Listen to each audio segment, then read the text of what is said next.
What did you think of the fight? It wasn't a good one. It wasn't a good one. No. Yeah. Overall, how'd you just see how Jake fought, how Mike fought?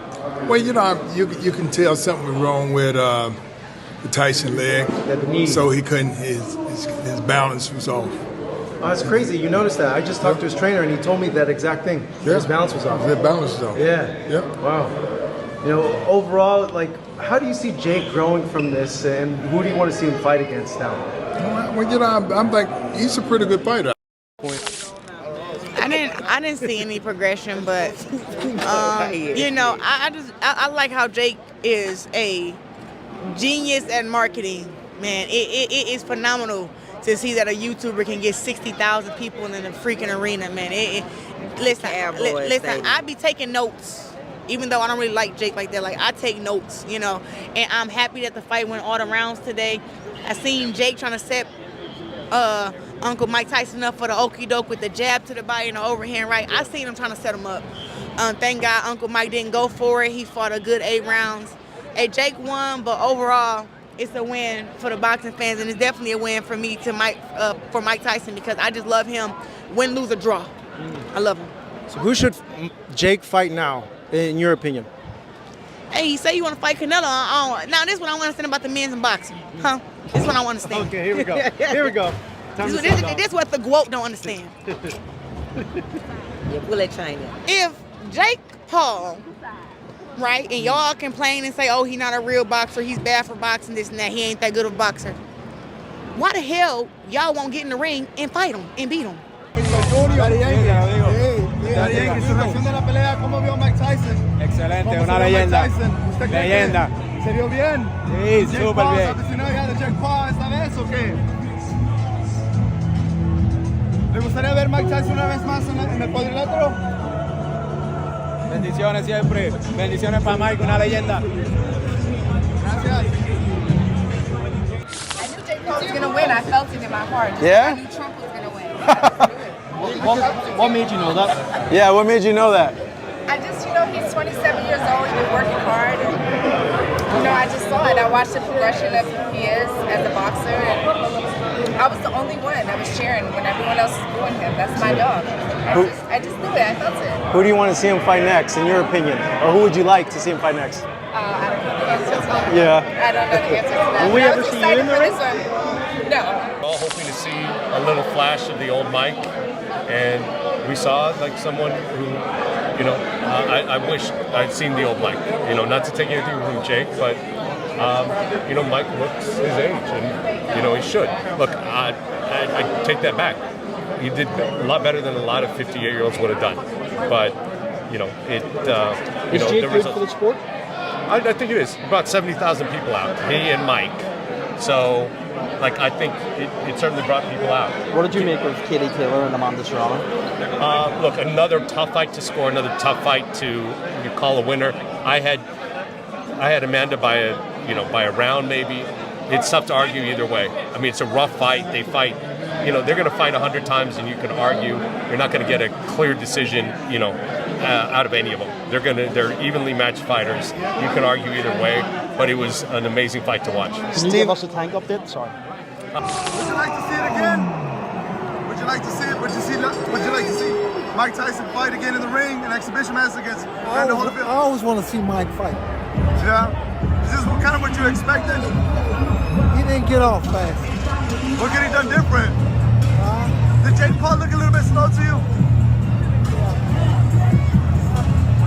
Hey, Leonard. Any thoughts on the Manny Pacquiao, Katie Taylor? Hey, Ray, any thoughts on the Serrano? Derek. So, Derek. Well, Derek, we're here at the AT&T Stadium here in Dallas, Texas, our hometown. You and me, you know, we're here. Prediction, what do you think who's going to win, Derek? The fans are going to win. The fans are going to win. Why do you say that? Because look at them. They're already in the arena. These are people who probably never been to a boxing match before. They're going to win. Derek, what do you think about just the people, like, you know, critics are saying, well, this is a 58-year-old Mike Tyson. There's a young Jake Paul. But people still want to come and see Mike Tyson. What do you think of his aurora right now that at 58, people still coming out to see him? I think it's dope, but I think that The fans are going to win. Something exciting is going to happen. Whatever that may be, it's going to be a good fight. Yeah, So no prediction. The fans are going to win. Yeah. Would you be interested to see Mike Tyson back in the ring against maybe Evander Holyfield? Because Evander Holyfield's... You know, I love seeing Mike out there doing what he loves to do. It's his passion. But I don't know. I think Jake looked a little soft tonight. He don't look like a real boxer, a pro boxer that's been training the last 10 years. So, you know, he needs to come see me one day. A guy that's in his prime that's going to walk him down and have that cardio. So, Did you expect him to knock Mike Tyson out tonight?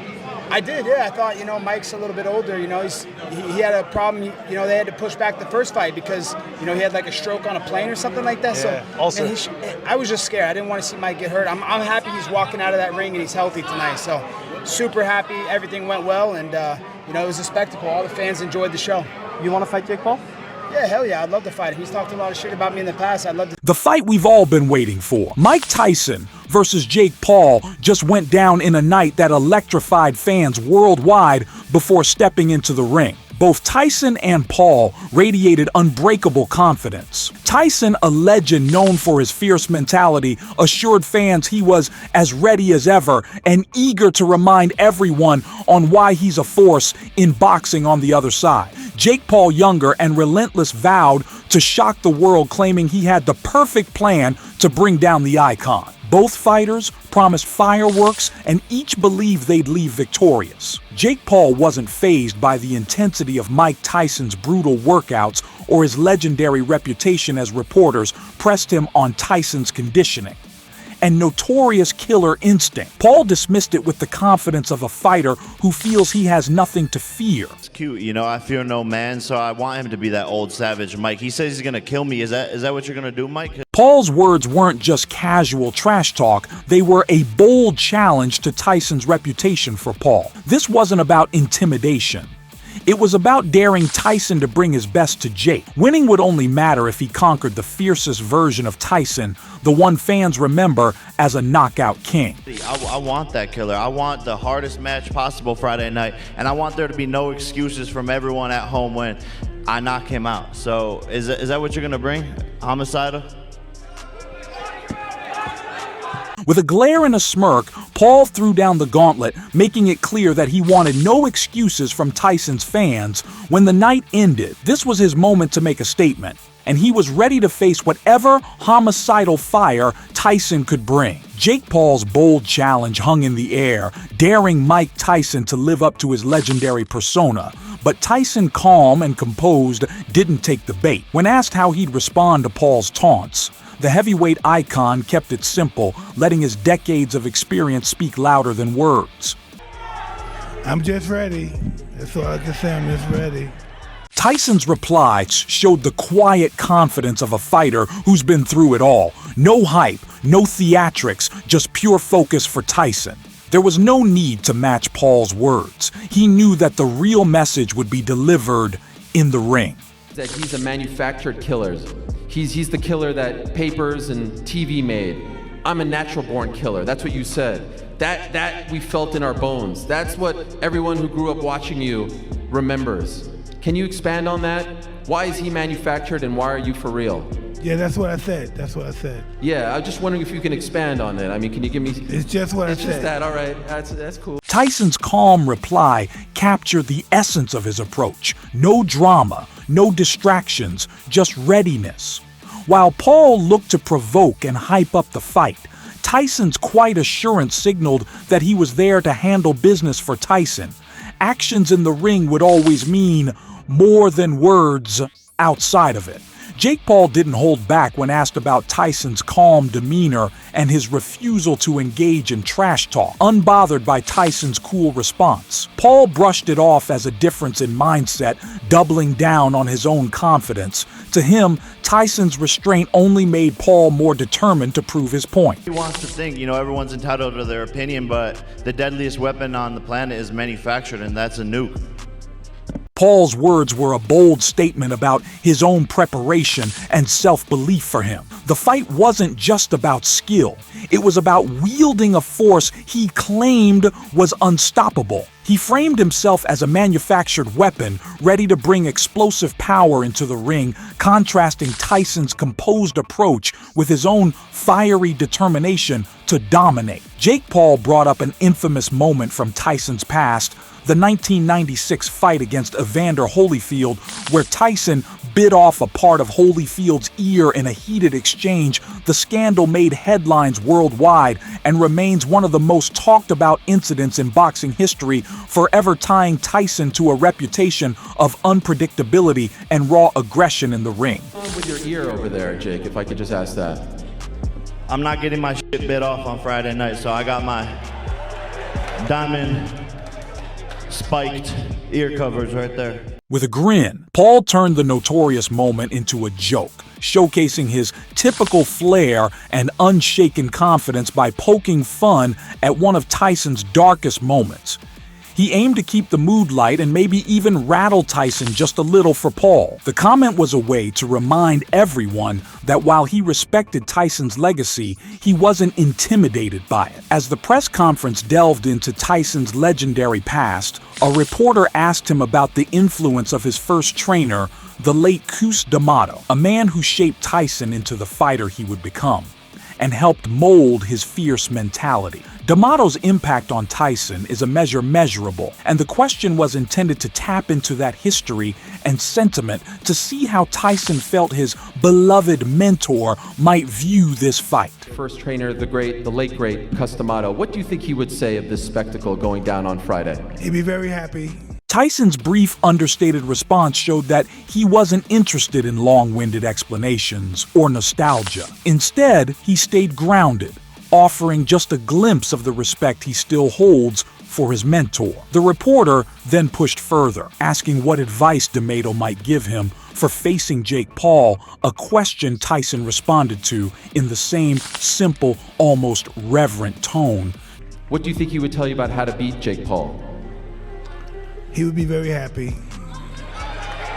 Tyson's repeated answer carried weight in its simplicity. It seemed to reflect his belief that D'Amato would support him without reservation, proud of him. Just for stepping back into the ring, it was a rare, quiet moment where Tyson chose to keep his thoughts personal, letting his bond with his late trainer unspoken but deeply felt in the pre-fight press conference. Jake Paul spoke with his signature bravado, making it clear he didn't see this fight with Tyson as one that would go the distance with both men known for their power. Paul painted a vivid picture of the coming clash, promising fans an explosive showdown that would end before the final bell. War and we're both heavy hitters.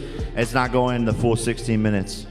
Paul's words were a declaration of intent. He wasn't interested in a drawn-out battle. He was determined to deliver a knockout performance that would cement his standing as a real force in the ring for Paul. This fight was more than just a match. It was his opportunity to make a statement, and he wanted it to end in nothing less than a definitive finish when a reporter asked Tyson about the significance of his comeback given everything he's faced in his life and career. The question was loaded with emotion. At 58, returning to the ring is a monumental feat, and fans were eager to hear Tyson reflect on what this moment meant to him personally and profession, especially as he faced the younger, louder Jake Paul. This epic comeback and beat Jake Paul on Friday night.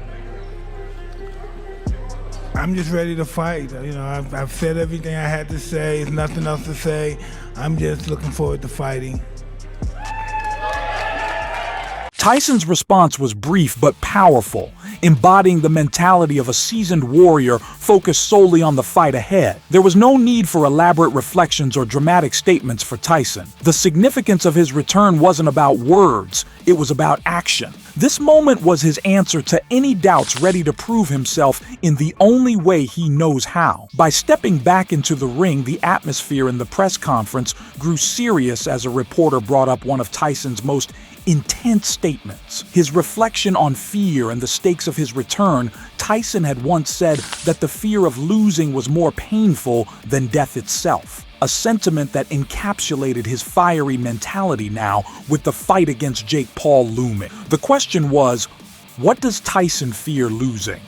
And how does that quote apply to this pivotal moment in his career? If you lose this fight. Thank you. I'm not gonna lose.